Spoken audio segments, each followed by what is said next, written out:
Assalamualaikum warahmatullahi wabarakatuh. Alhamdulillahilladzi khalaqal mauta wal hayata liyabluwakum ayyukum ahsanu amala. Walhamdulillah wassalatu wassalamu ala Rasulillah Sayyidina Muhammad ibni Abdillah wa ala alihi wa sahbihi wa man walah, amma ba'du. Yang sama-sama kita hormati Sohibul Bait, Sohibul Musibah, Ustadz Khairuddin Nanang beserta para kiai yang hadir di tempat ini yang begitu terlalu banyak, yang saya tidak sebutkan satu persatu, namun tidak mengurangi rasa hormat saya kepada para beliau, hadirin dan hadirat jamaah yang saya muliakan. Alhamdulillah pada malam hari ini kita bisa sowan, bisa takziah kepada Ustadz Nanang atas meninggalnya ibunya, Ibu Hajah Anjun Rohaya binti Bapak Kong Namun. Semoga beliau diberikan husnul khatimah, diberikan husnul khatimah, diberikan husnul khatimah. Keluarga yang ditinggalkan semoga menjadi amal jariyah almarhumah, sehingga walaupun beliau berumur 80, hampir 80 tahun, namun semoga amalnya ibarat hidup berapa ribu tahun karena punya anak cucu yang soleh dan solehah. Maka sebagai kita, tetangga, teman, sahabat, murid, guru, pada malam hari nyempatkan untuk silaturahim, untuk ikut mendoakan almarhumah. Semoga kita diberi panjang umur oleh Allah Subhanahu wa taala. Saya membaca tafsir ya, atau apa itu, kalau orang silaturahim diberikan panjang umur dalam hadis jelas, namun ada keterangan ulama menyatakan apa yang disebut panjang umur, orang ternyata kita silaturahim juga umurnya pendek. Ternyata kita sering silaturahim juga umurnya segitu-segitu aja. Mana kata Rasulullah orang silaturahim menambah panjang umur. Karena dulu ada cerita orang yang umurnya tinggal 3 hari karena silaturahim umurnya diundur 30 tahun. Tapi kada orang tidak silaturahim sebenarnya umurnya masih 30, tapi karena tidak silaturahim umurnya tinggal 3 hari.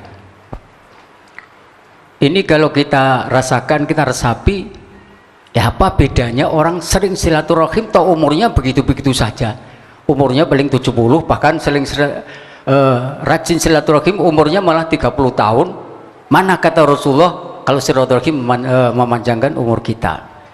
Itu diterang kita 70 tahun, sama-sama yang satu ini silaturahim seperti malam hari ini, yang satu tidak silaturahim, umurnya sama, tapi karena beliau yang satu silaturahim ini walaupun meninggalnya 70 tahun, tapi karena silaturahimnya ini bahkan seumur hidupnya misalnya 100 kali silaturahim, sekali silaturahim itu misalnya menambah 50 tahun, maka karena dia silaturahim sering silaturahim, maka dia itu seakan-akan berumur 50 kali berapa dia silaturahim. Kalau dia silaturahim 100 kali, berarti walaupun umurnya 70 tahun masih ditambah 1 kali silaturahim itu tambah setahun, dia silaturahim 100 kali, maka dia umurnya ibarat tambah 100 tahun.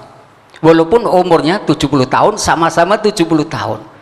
Yang 70 tahun seling silaturahim, seumpama pahalanya silaturahim ini dipanjangkan 1 tahun, maka karena 100 kali silaturahim kali setahun berarti 100 tahun. Yang satu umurnya 70 tahun, yang satu 70 tahun, yang satu ini nanti pahalanya seakan-akan dia berumur 170 tahun. Jadi mendapat apa? Loyalty.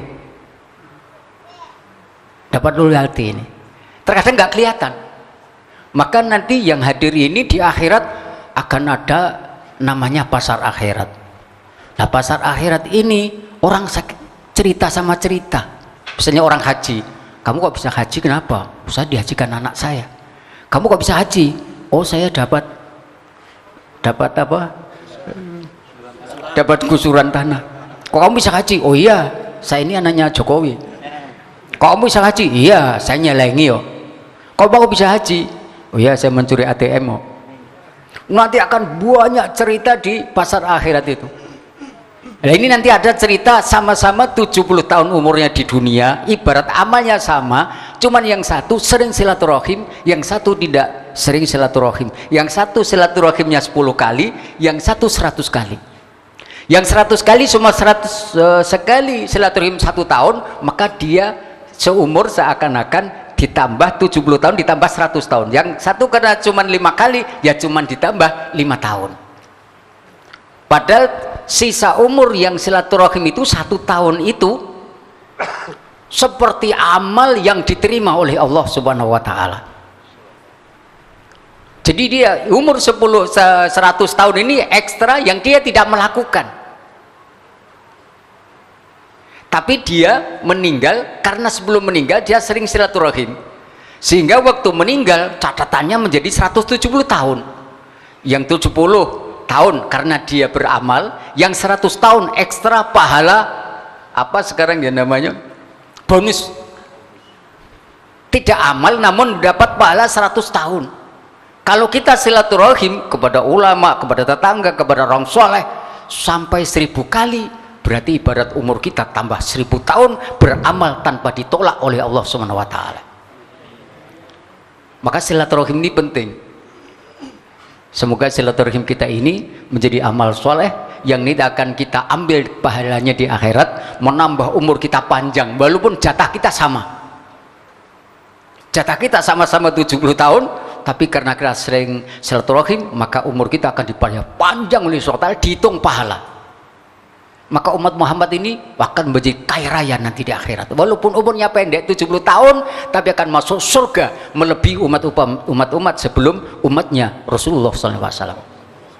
Kan kita mengingat waktu Rasulullah meninggal itu, ya apa, malaikat Israel, kalau saya tinggal umat saya gimana? Ummati, ummati, ummati. Dijawab oleh malaikat Israel, Allah SWT menyampaikan, salam kepada engkau ya Muhammad, katakan kepada Muhammad, kata Allah SWT di bacaan dari Jibril, bahwa nanti umat Muhammad akan masuk surga semua, termasuk yang di neraka dihabisin semua, diambil semua. Setelah umat Muhammad habis, baru disusul oleh umat-umat sebelum umatmu ya Rasulullah. Berarti Rasulullah ridho, berarti umat Muhammad insyaallah hadir ini masuk surga semua.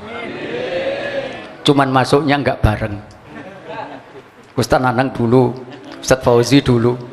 Ustaz Fauzi ini dosanya apa Ustaz Fauzi? Cuma nendang piring aja, yang salah letaknya piring ya. Nginjek orang, yang salah ya yang tidur. Malah orang-orang yang dulu-dulu ini ya luar biasa. Walaupun masuk surga jajahan kita nggak bareng, tapi walaupun nggak bareng, yang penting masuk surga kita sudah senang. Ya walaupun nggak sama ya, seperti orang apa ya, orang naik haji, walaupun nggak sama, yang penting bisa naik haji, alhamdulillah. Makanya silaturahim kita penting, terutama silaturahim ngaji, ini akan menambah umur, walaupun umur jatah kita cuman sama 70 tahun, ada yang 30 tahun, ada yang 80 tahun, tapi nanti pahalanya di akhirat ternyata ada yang umur 30 tahun seakan umurnya 1000 tahun. Ada yang berumur cuma 100 tahun, tapi pahalanya seakan menjadi 5000 tahun. Bisa. Bahkan ada orang kemudian ada orang yang subuh sekali, ini malah pahalanya mungkin umat Muhammad ini nanti kalau Anda bisa menjalankan perintah Rasulullah, orang haji itu pahalanya kan surga. Sedang kita kalau umat Muhammad melakukan jamaah subuh berjamaah, kemudian kita wirid baca Quran, ngaji sampai sholat duha, maka itu pahalanya adalah haji dan umroh tambah kata Rasulullah. Maka saya sekarang di pondok di rumah saya mengadakan ini, baru akan saya tulis besar, hadirilah pengajian umum sholat subuh di masjid saya, misalnya di Pondok Harmen, berhadiah langsung haji dan umroh. Mau tak tulisi gitu, plakat besar di pinggir jalan, pasti orang penasaran ini. Hadirilah jam pengajian jamaah subuh berhadiah langsung haji dan umroh. Orang pergi ke saya, kebuak masjidnya, saya yakin penuh. Ini mesti haji dan umroh langsung sekali. Wah, berarti kan masjid saya cuman mana hadiahnya kok cuman ngaji ya, sampai itu. Ya ini orang jamaah subuh kemudian wirid ngaji sampai sholat duha, itu pahalanya haji dan umroh tamah kata Rasulullah. Maka minggu kemarin saya umumkan, sekarang kan baru apa, Senin ya? Sekarang Senin ya, kemarin minggu pagi saya umumkan, maka jamaah subuh ini nanti wajib infak, diniati ikhlas saya naik haji. Jadi infaknya iso sing akeh 5 juta apa piro. Wah, itu nanti masjidnya langsung jadi besar. Ya pokoknya semampunya dia sendiri-sendirilah. Kalau infak maunya 2000 punya 2000 ya 2000, tapi niat ini yang kos haji. Karena pahalanya haji dan umroh dan sempurna. Yang haji ke sana belum pasti diterima. Tapi yang jamaah subuh ini pasti diterima. Tapi bukan berarti kemudian nggak mendaftarkan haji yang resmi. Ya kalau bisa harus mendaftarkan haji. Tapi kalau kita nggak punya ya ke masjid itu aja, tiap pagi ke jamaah masjid sampai sholat duha, itu pahalanya haji sempurna sudah diterima Allah Ta'ala. Infak 1 juta murah. Sumpama kita infak pengajian jamaah subuh kemudian kita sampai duha, infak 30 juta nggak rugi. 30 juta pasti diterima haji dan umroh kita. Sedang kita 35 juta ke Mekah belum pasti diterima oleh Allah SWT. Kali ini pasti diterima. Maka hajinya orang fukara iya, nah jadi orang fakir ini malah pena. Orang fakir ini malah pena. Kira-kira yang hadir ini pengen fakir atau pengen kaya? Hah? Pengen fakir atau kaya? Kan jadi sama-sama masuk surga. Misalnya Ustadz Arafat, ini orang kaya, saya orang fakir, nilainya di dunia 100, saya juga 100. Nanti masuk surganya duluan saya dengan Ustadz Arafat, karena saya fakir, Ustadz Arafat kaya. Ini adalah selisihnya adalah 500 tahun. 500 tahun. Saya sudah naik surga, Ustadz Arafat nunggu 500 tahun. 500 tahun ini 500 tahun akhirat. Setengah jamnya akhirat, 50 tahunnya dunia. Wah, ini nak jadi orang fakir lah, hajinya diterima, masuk surga duluan. Tapi kalau suruh milih kaya. Ya ini rada ora normal ini. Kurang normal. Yang penting kita jadikan apa saja syukurlah. Jadikan fakir alhamdulillah, jadikan orang kaya alhamdulillah. Semoga walaupun kita walaupun kita umurnya pendek, semoga kita telah banyak amal kita karena sering silaturahim. Kedua, semoga kita banyak telah melakukan ibadah haji berkali-kali diterima oleh Allah SWT, walaupun kita belum haji ataupun kita sudah haji. Kalau kita subuh jamaah kemudian sholat duha ditutup, itu diniati aja kita haji dan umroh. Maka ya kalau haji dan umroh, kalau bisa ya pakai infak. Berapa haji itu dibayangkan aja, 35 belum pasti terima, tapi kalau ini 10 juta pasti diterima. Kalau nggak punya 10 juta ya 10.000. Kalau nggak punya 10.000 ya 1.000 lah. Wong misalnya itu, yang penting mengeluarkan yang terbanyak itu kan masing-masing. Alhamdulillah pada malam hari ini kita bisa itibar kepada Ibu Hajar. Beliau ini menjadi pelajaran kita. Artinya apa? Saya kira 50 tahun yang hadir ini sudah seperti Ibu Ruqayyah juga, sudah menyusul. Kita itu pasti akan menyusul, mau tidak mau. Cuman waktunya disamarkan Allah SWT. Kalau kita diberitahu mulai sekarang kita sudah susah. Tapi karena kita nggak diberitahu, menjadi kekuasaan Allah, kita tenang-tenang saja. Cuman kita diberi ayat-ayat oleh Allah SWT. Saya baca tafsirnya Syekh Ali Sobuni ini bagus. Beliau mengatakan tafsir wasta'inu bis-sabri was-shalah, tapi wa innaha lakabiratun illa 'alal khasiin. Kamu persiapanlah sowan kepada Allah SWT dengan mintalah kepada Allah SWT dengan sabar dan sholat. Tapi sholat itu juga berat. Kalau dikiaskan sholat itu ibadah lah, ngaji juga berat, puasa juga berat, amal soleh juga berat, apa saja berat. Wasta'inu bis-sabri wa innaha lakabiratun, itu berat sekali. Ilal khasiin, siapa yang khasiin itu? Alladzina yadunnuna annahum mulaku rabbihim wa annahum ilaihi raji'un. Wong itu bisa khusyuk sholatnya kalau dia yakin akan mati.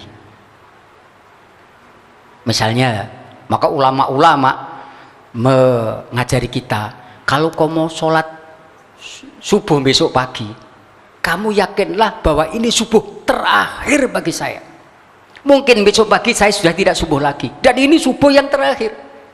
Maka persiapannya kalau perlu mulai jam 3, karena ini subuh terakhir. Kalau bukan subuh terakhir, mungkin kita masih besok subuh lagi, masih persiapan.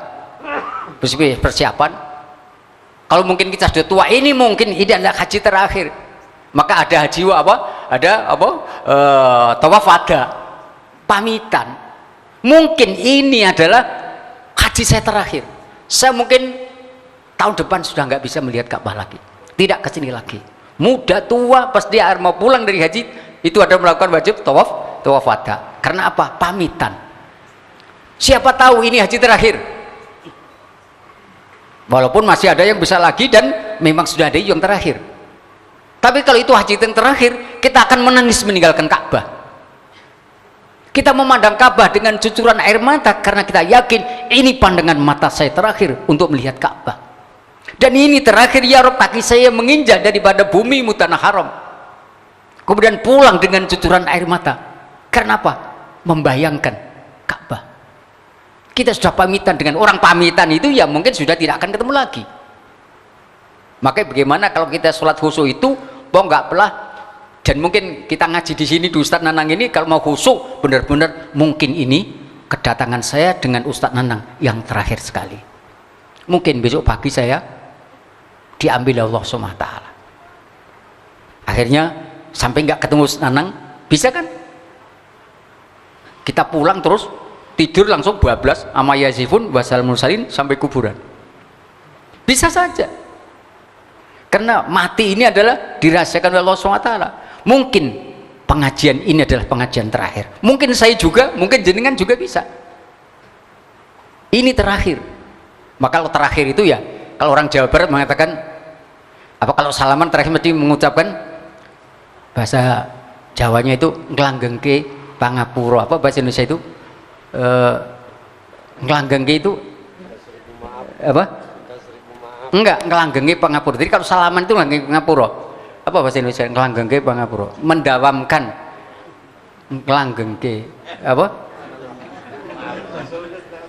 Pokoknya artinya ya, kalau saya salaman kepada Arafat, salaman saya di ampura selamanya ya. Juga di pokoknya saya walaupun mbak ketua Arafat, kalau dia salah saya tetap saya apura. Walaupun kita ketemu lagi sudah tak apura. Itu model Bandung Jawa Barat mesti kalau ngelanggengki pangapura ya Mas, ngelanggengki pangapura. Jadi ngelanggengki pangapura itu belum kau salah kepadaku, aku salvanu, kau telah memaafkan dan aku memaafkan sampai aku mati. Ngelanggengki pangapura. Karena mungkin kita tidak ketemu lagi. Mungkin ada yang ngerasani aku dan kita nggak sempat ketemu. Akhirnya minta apa ya? Memaafkan selamanya. Kalau saya bersalah ngerasani dan jenengan ngerasani saya, pokoknya memaafkan selamanya ya. Walaupun nanti mungkin kita tidak bertemu, kalau saya salah ngerasani sampean, sampean ngerasani saya, tetap memaafkan. Itu ngelanggengke pangapura. Itu kalau salaman tradisi Jawa Barat. Sebenarnya sini masih Jawa Barat ya. Iya. Cuman Jawa Barat Jakarta sama Jawa Barat Bandung ini lain. Kalau Bandung saya di salam dia ngelanggengke pangapura ya. Seakan-akan kita ini sudah tidak akan ketemu lagi. Ini ajaran yang bagus. Kalau sholat subuh besok pagi itu anggaplah sholat subuh yang terakhir selama hidup kita. Mungkin subuh besok pagi saya sudah nggak ketemu lagi, maka subuhnya mesti baik. Bacaannya difase-fasekan, bajunya yang baru, kopiahnya yang baru. Karena apa? Besok sudah nggak pakai kok. Ini yang saya pakai Pak. Pak subuhnya pakai mandi yang bersih, pakai gosok gigi yang bersih sampai giginya habis. Kita pokoknya yang nyaman terakhir ya dibaik-baikan. Karena mungkin kita tidak akan ketemu subuh lagi di hari besoknya. Begitu seterusnya, sholat duhur ya begitu. Anggaplah ini sholat yang terakhir bagi saya. Mungkin besok pagi saya sudah tidak bisa sholat duhur lagi. Terus begitu selama ini mesti sholatnya baik. Alladzina yadunnuna annahum mulaqu rabbihim wa annahum ilaihi rajiun. Kalau kita yakin mati seperti Ibu Rohaya, pasti kita khusyuk sholatnya. Terkadang kita ini dengan mati ini ada dua, kata Syekh Subuni. Alladzina yadunnuna annahum, alladzi yadunna nyono dzon, menyangka. Itu sangka-sangka itu ada dua. Yadun itu ada syak, ada yakin. Ada syak, ada yakin. Kalau yakin besok pagi hari Selasa. Ini yakinlah, semua yang hadir ini pasti yakin kalau besok pagi hari Selasa. Tapi kalau besok siang hujan atau tidak, ini enggak apa? Enggak pasti. Mungkin hujan, mungkin tidak. Kalau besok pagi hari Selasa, pasti semua orang seluruh dunia yakin kalau besok pagi hari Selasa. Inilah orang yang imannya 100%. Besok pagi itu Selasa, besok pagi itu saya mati. Wah, ini kalau sholat berarti Allahu Akbar, Bismillahirrahmanirrahim, Alhamdulillah, lesani terakhir nih. Waladhdallin, amin, Bismillahirrahmanirrahim, baca yang panjang-panjang sampai dikhusuk-khusukan karena terakhir, karena besok pagi hari Selasa. Tapi mungkin kita yang hadir ini, termasuk saya ini, besok pagi saya mengira-ira mungkin hujan, mungkin enggak. Jadi mungkin kita mungkin besok pagi itu mati, mungkin belum. Terkadang masih banyak belumnya, karena masih punya rencana kemana-mana. Lah iman kita ini berarti masih di bawah 50%. Belum yadunnuna annahum mulaqu rabbihim. Yadunnun ini kita ini cuma nyangka. Besok pagi hujan, mungkin tidak. Mungkin macet, mungkin enggak. Besok pagi mungkin mungkin mendung atau mungkin tidak. Itu nyongkok kita, penyenan kita. Tapi kalau orang yang imannya 100% seperti sahabat, seperti Rasulullah SAW dan para wali-wali ini sudah yadunun, nyana ini berarti yakin kalau besok pagi adalah hari Selasa. Maka orangnya ibadah sampai sholat malam, saya baca Quran khatam 2 kali semalam, sampai sholat subuh pakai wudhu Isya. Kan dulu banyak cerita sahabat, ada orang yang 40 tahun ini sholat subuh pakai wudhu Isya, saking yakinnya besok pagi Selasa. Saking yakinnya besok pagi Selasa berarti mati. Ini banyak orang sampai 40 tahun orang sholat subuh pakai wudhu Isya.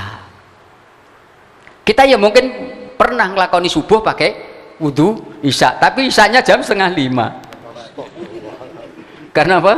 Terlambat bangun-bangun, kok jam 4 nih, belum Isya, langsung Isya, Allahu Akbar, Assalamualaikum, Assalamualaikum, Allah bersubuh. Wah, ini saya juga pernah Pak Kiai. Kalau cuman begitu, saya ini pernah, mungkin dan jenengan nggak percaya, saya ini pernah ngimami Masjidil Haram, saya pernah jadi imam di Masjidil Haram. Tuh, kalau cuman begitu wudhu Isya pakai itu diakali, saya ini pernah menjadi imam Masjidil Haram, Mekah dan Madinah pernah saya pernah menjadi imam.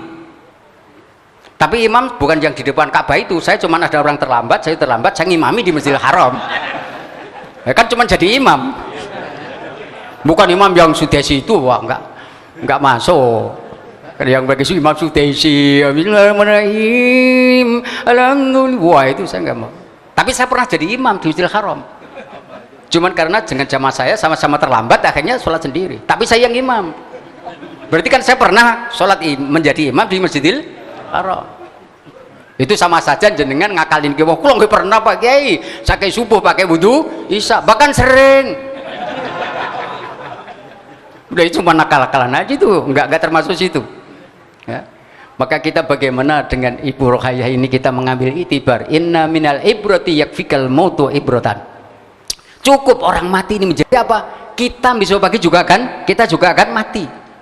Seperti Ibu Rohayah, jelas, cuman waktunya belum pasti. Maka saya mengharapkan, saya sudah niat, dan alhamdulillah yang meninggal di pondok saya hampir 7 orang. Orang yang meninggal tua. Saya pengen mendirikan pondok pesantren tua-tua, sing umurnya sudah 90 tahun ke atas. Beri Pak, saya pengen pondok pesantren. Dan sekarang sudah ada 2 dari Banjar, Kalimantan, pokoknya pengen mati di pondok. Sebelumnya 2. Saya punya penumpang seri. Yang kemarin laki perempuan, laki meninggal dulu setahun, Pokoknya kalau dari abah, apa saya ikut abah aja meninggal di sini. Ya, setahun meninggal. Baru seminggu meninggal, 2 datang lagi di Banjar. Pokoknya saya juga pengen mati di pondok Pak Kiai. Sudah buat kamar, sudah siap apa-apa. Tapi kalau ini kelihatan agak lama, ini masih ada muda ini. Ini masih muda. Ya kalau saya minta kalau pondok tua itu yang sudah agak nemen lah. Kalau perlu di rumah sudah agak mumet-mumet, sudah agak. Baru datang ke pondok, syukur-syukur sampai Brebes sudah innalillahi wa inna ilaihi raji'un. Wah, ini paling sukses. Saya punya teman dari Jogja mendirikan pondok di Malaysia, di Johor. Itu juga begitu, punya tanah sekitar 7 hektar untuk 70 rumah. 7 hektar bukan 7 hektar untuk 70 rumah. Sudah 29 tahun di sana.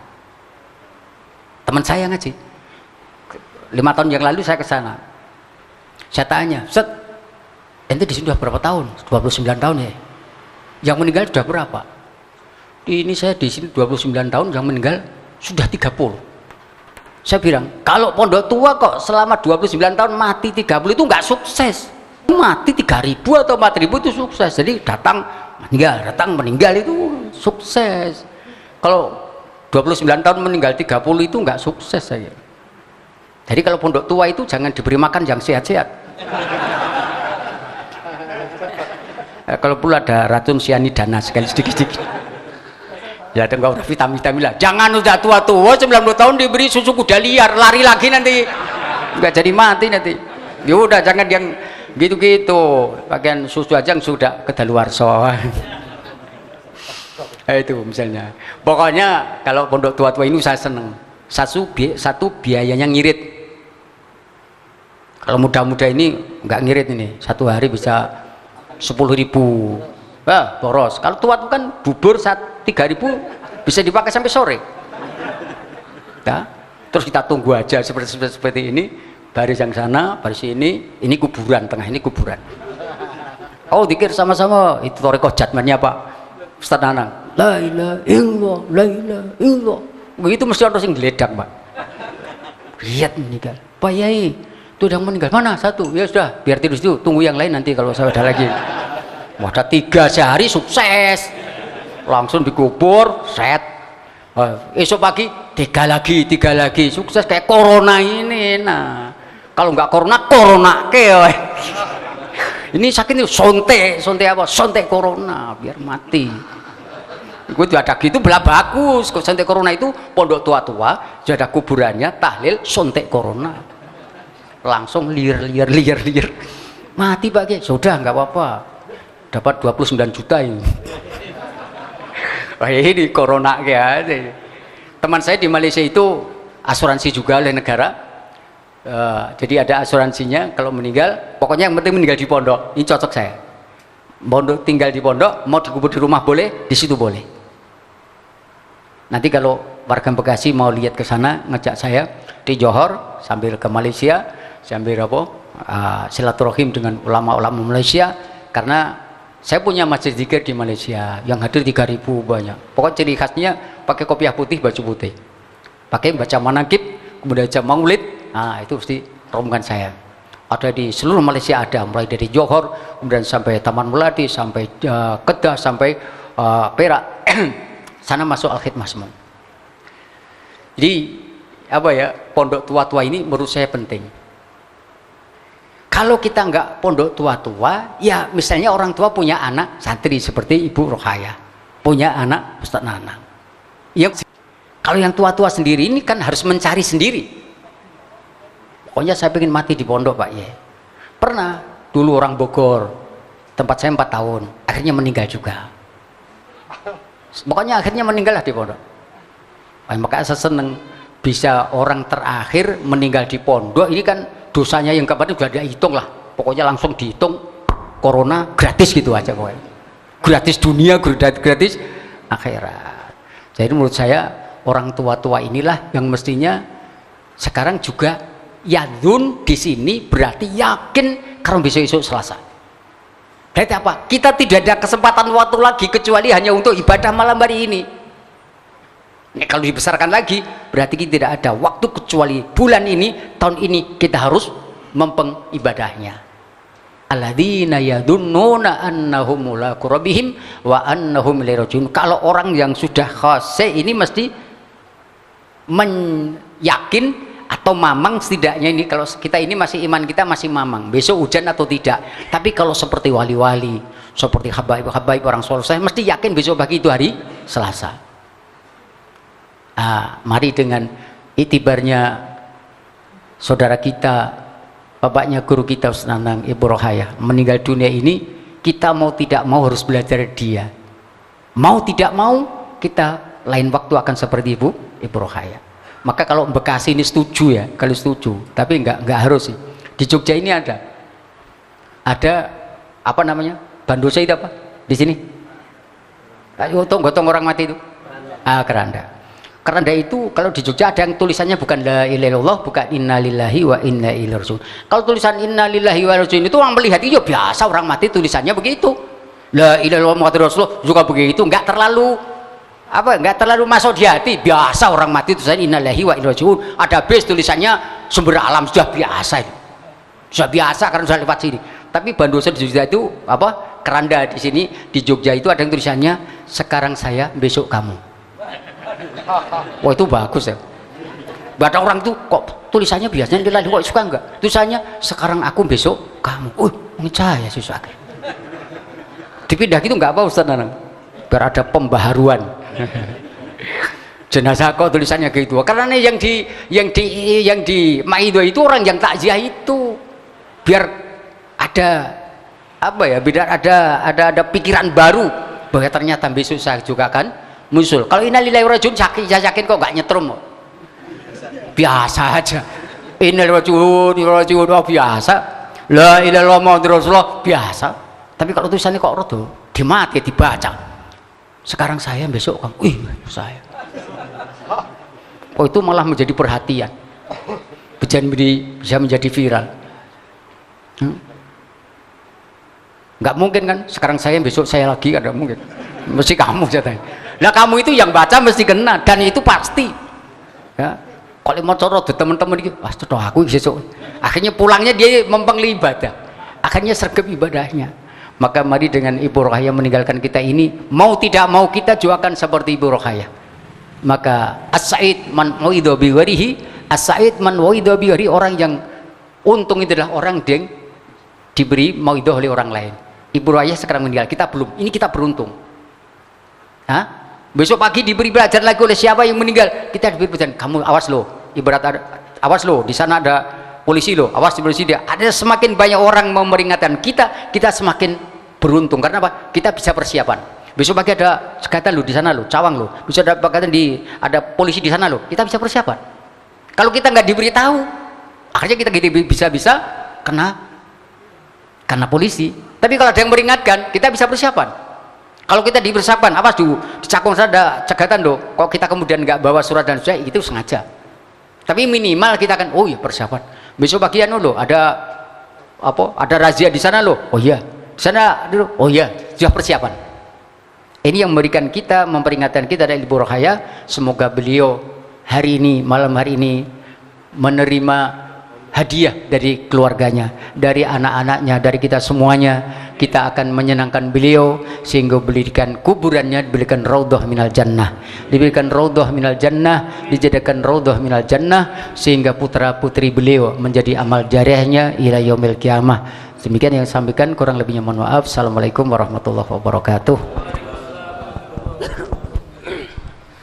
Pada Al-Mukarram Al-Muhtaram Kiai Haji Sirja Muniro kami aturkan terima kasih. Mudah-mudahan apa yang beliau sampaikan bisa menambah keimanan kita dan ketakwaan kita kepada Allah Subhanahu wa taala. Amin ya rabbal alamin. Adapun acara selanjutnya yaitu pembacaan doa yang pertama insyaallah akan dipimpin oleh Al-Mukarram Kiai Haji Muhammad Hatta SAG, dan nanti doa keduanya oleh Al-Mukarram Ustaz Haji Kamal Fasa PSC. Waktu dan tempat kami persilakan. Al-Fatihah. A'udzu billahi minasyaitonir rajim. Bismillahirrahmanirrahim. Alhamdulillahirabbil alamin arrahmanir rahim maliki yaumiddin. Iyyaka na'budu wa iyyaka nasta'in ihdinas siratal mustaqim siratal ladzina an'amta 'alaihim ghairil maghdubi 'alaihim waladdallin. Astagfirullahaladzim, astagfirullahaladzim, astagfirullahaladzim, ya Maulana, ya Ma'bud, Allahumma salli wa sallim ala sayyidina Muhammadin bil awwalin wal akhirin wa sallim radhiyallahu ta'ala kulli ashabi Rasulillah ajma'in. Bismillahirrahmanirrahim. Alhamdulillahi rabbil alamin, hamdan yuwafi ni'amahu wa yukafi mazidah. Ya Rabbana lakal hamdu kama yanbaghi li jalali wajhikal karim wa 'azimi sultanik. Allahumma salli wa sallim salatan tunjina biha min jamil ahwal wal afat wa taqdi lana biha jami'al hajat wa tahhirna biha min jami'is sayyi'at وترفعنا بها عندك على الدرجات وتبلغنا بها أقصى الغايات من جميع الخيرات في الحياة وبعد الممات إنك سميع كريم مجيب الدعوة يا قاضي الحاجات. اللهم تقبل وأوصل ثواب ما قرأناه من القرآن العظيم وما سبحانه سبحان الله وبحمده وما هللنا من لا إله إلا الله ما صلى على محمد المجلس هادية منا واصلة ورحمة مما وبلك نازلة وبركة شاملة وصدقة متقبلة ثم إلى آبائه وإخوانه من الأنبياء والمرسلين والصحابة والتابعين وقرابة رسول الله أجمعين ثم إلى أولياء العارفين والعلماء العاملين والملائكة الكرمين وجميع عباد الله الصالحين ثم لنا خصوصا إلى المرحومة Ibu Hajjah Anjun Rahaya binti Ngkong Namun. Allahumma ighfir laha warhamha wa'afiha wa'fu anha. Allahumma ighfir lahum warhamhum wa'afihim wa'fu anhum. Allahumma anzilir rahmah wal maghfirah wa safu alaina wa alal kubur minal muslimin wal muslimat wal mu'minin wal mu'minat wa dha'if lahumul hasanat wa kafir anhumus sayyi'at wa adkhilil jannata ma'al aba'i wal ummahat. Ya ayyatuhan nafsul mutmainnah irji'i ila rabbiki radiyatan mardiyah fadkhuli fi ibadi wadkhuli jannati. Rabbana ighfir lana wa li ikhwanina alladhina sabaquna bil iman wa la taj'al fi qulubina ghillan lil ladzina amanu rabbana innaka ra'ufur rahim. Rabbana atina fid dunya hasanah wa fil akhirati hasanah wa qina adzabannar. Subhana rabbika rabbil izzati amma yasifun wa salamun alal mursalin walhamdulillahi rabbil alamin. Bismillahil Fatihah.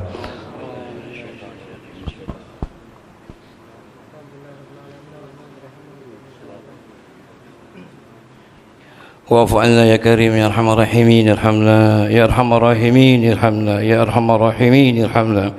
اللهم بحق الفاتحة بسر الفاتحة كرمة الفاتحة بشفاعة الفاتحة يا فارج الهم يا كاشف الغم يا من عبدي يغفر ويرحم بدفع البلاء يا الله دفع البلاء يا رحمن دفع البلاء يا رحيم. اللهم وتحيتهم يا سلام والحمد لله رب العالمين. Demikianlah para jamaah sekalian rangkaian acara takziah malam ke-7 ini yang diawali dengan pembacaan khutbah Al-Quran dan ditutup dengan doa yang kita aminkan bersama. Mudah-mudahan doa yang kita aminkan bersama dikabul oleh Allah Subhanahu wa taala. Amin ya rabbal alamin. Sekali lagi kami atas nama Sahibul Musibah Sahibul Bait mengucapkan terima kasih yang sebesar-besarnya kepada para jamaah sekalian. Dan tak lupa kami mohon diberikan minta maaf yang seluas-luasnya. Dari kami akhiri wallahul muwaffiq ila aqwamit thoriq. Wassalamualaikum warahmatullahi wabarakatuh.